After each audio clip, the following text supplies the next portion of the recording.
another Tuesday tip.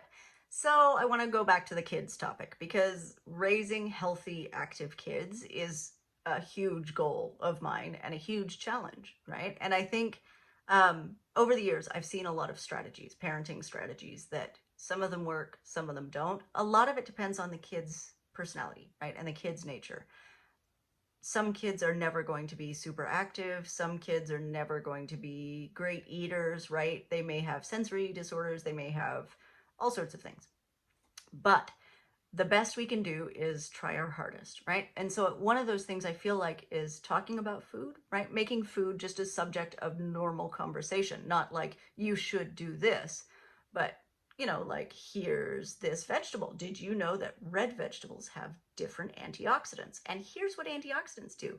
They're like little warriors that protect your body from damage, right? And so red vegetables have different antioxidants than green vegetables and blah, blah, blah, right? And it's not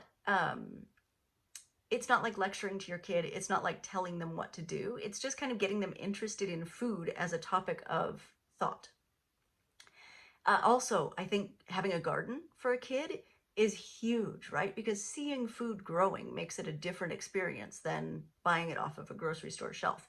And I know having a garden is not an option for every human, but most of us can put like a plant in a pot, right?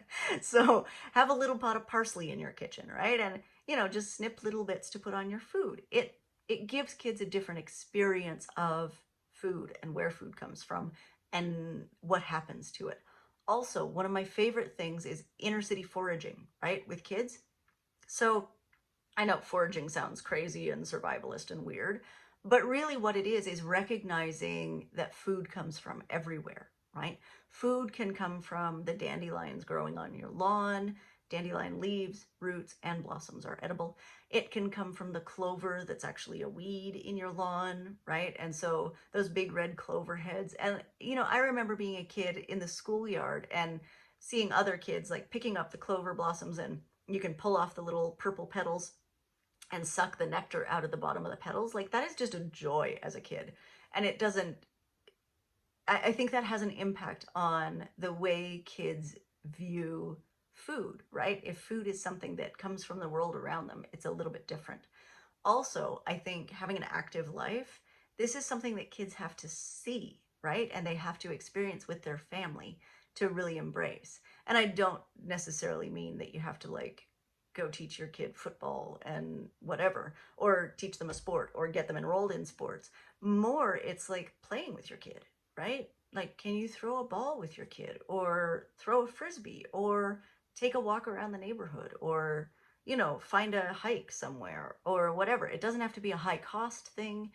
It may take some time, right? Like do things, active things with your kids as regularly as you can. And I think they'll carry that through the rest of their life and learn that active things are fun things, right? They're not doing it to exercise. They're just enjoying fun times with their family.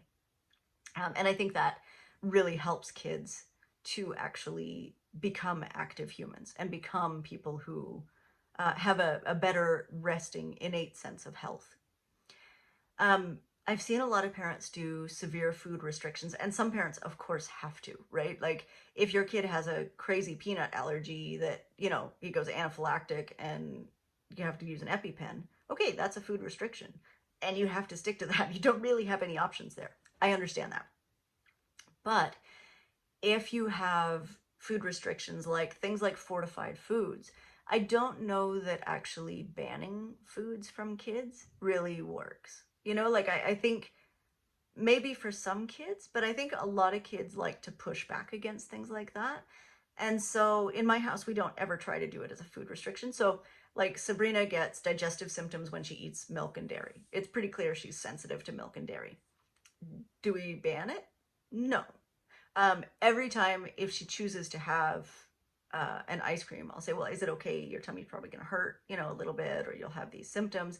And sometimes she'll be like, yeah, maybe not. And then sometimes she'll be like, yeah, okay. We don't offer her a lot of dairy at home. Like we have dairy alternatives and things like that. But if we're out and she's with a bunch of kids who are getting ice cream cones, I don't want to be the person who says, no, you can't eat that, right? That's restricted. I want her to grow up mindful of her own body's reactions and making good decisions about it sort of by herself, right? Because I am not going to be there for very much longer. She's 6 now, and I'm amazed even now at the level of independence that she's generating, right? And so most of the time it's going to be her making these decisions, not me. And there will probably be a really long phase, potentially university, right, where she's eating Ben and Jerry's by the pint, and that's life. I've just got to live with that. But she will also understand and know that that causes her symptoms, and there'll come a time when it's worth it to her to cut that back out. At least that's my hope. Likewise with food that's fortified with folic acid, right? We don't have any in the house, obviously. There's nothing in the house that's fortified with folic acid, but she goes to friends' houses, and I don't, I don't want that to be difficult or weird for her. So this is an ongoing conversation that's just, this is part of life, and this is what it is, and we're counting on that good eating at home to carry off whatever happens elsewhere. So, Tuesday tips.